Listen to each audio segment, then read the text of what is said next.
देव की जय, सनातन धर्म की जय, अपने अपने गुरु महाराज की जय, कुमारा महाराज की जय, कृष्ण कन्हैया लाल की जय, आज के आनंद की जय, जगा भौम की जय।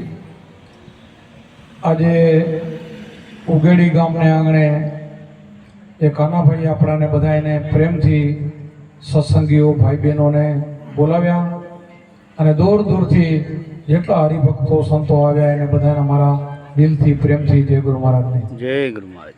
એમણે એ નવું મકાન ખરીદી અને એવો ભાવ થયો કે સંતોના પગલાં થાય, મારું ઘર પાવન થાય।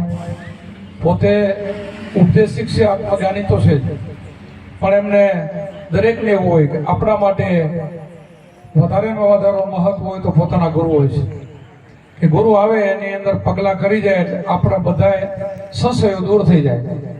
ગુરુ શું કરે? સંશયો આપણા દૂર થઈ જાય, આપણને પછી કોઈ જાતનો અહીંયા વેમ ન રે, નીકળી જાય કે અમારા ગુરુમાં જ પગલાં કરી ગયા એટલે અમારું આંગણું પવિત્ર બની ગયું। શું કામ પવિત્ર બને છે? સતગુરુને ચરણે 68 તીર્થ હોય છે, 68 તીર્થ। આપણે 12 તીર્થ ક્યારે કરી લઈએ? 4 ધામની યાત્રામાં જઈએ તો પરસેવો વળી જાય, થાકી જાય, મને થાકીને પાછળ આવે।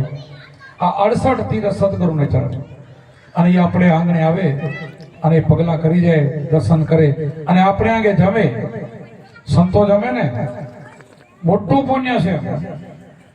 આપણે સંતોને, હવે તો તમે તો સમજદાર છો, તમને તો કઈ કહેવાનું નથી, આપણે તો પારખું છીએ, સંતોને પારખી। સંતોને બધા જેટલા ભગવાન અવતારો થયા છે ને એ સંતોને દંડવત પ્રણામ ભગવાને કર્યા છે। આટલો બધો ગુરુનો સંતોનો મહિમા છે, તો તમને તો હવે અમારે કઈ સમજાવવા જેવું છે નહીં। એટલે આપણે અત્યારે આપણા કારણે એટલો બધો ટાઈમ પણ નથી।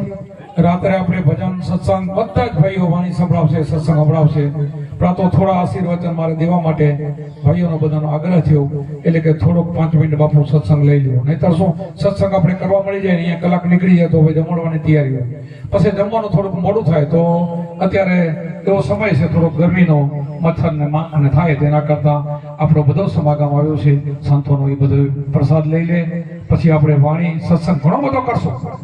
એટલા માટે કાનાભાઈને આપણે ધન્યવાદ આપીએ કે એમણે એક તો એમને સારું મકાન રોડ ટચ જડી મળી ગયું, પછી એમને તરત જ એવો વિચાર આવી ગયો કે બાપુ તમે પગલાં કરવા આવો અને મારે ભજન વાયક રાખવું છે। હું થાકલ હતો જ, નીકળી શકું એમ નહોતો, પણ એને ભાવને લઈને અમારે દીરોનો વાયક હતો, એમને પણ દેવજીભાઈને જમનાબેનને એમણે વહેલેથી અમારી વાત હતી, એમને છોકરાનું વેકેશન પડ્યા પછી વાયક રાખવાનો હતો, પણ આ બધાએ જોગાજોગ એક આદિપુરનો પણ વાયક હતો, આદિપુર એક વાયક કર્યો 28 મંત્રી ત્યાં દેવજીભાઈનું, અને આજે આપણે અહીંયા કાનાભાઈને ત્યાં આવ્યા છીએ।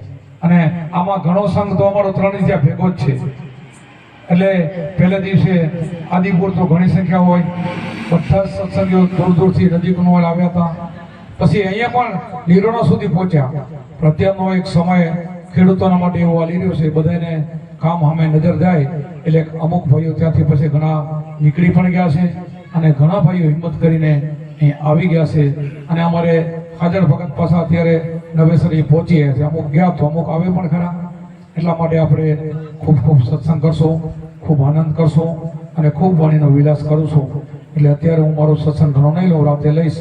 હવે કોઈ ભાઈઓને અહીંયા તમારે આપવું હોય, વાણી કરવી હોય, સત્સંગ હોય તો આપણે હાજર ભાઈને આપીએ કે બે થોડાક બે શબ્દો બોલે।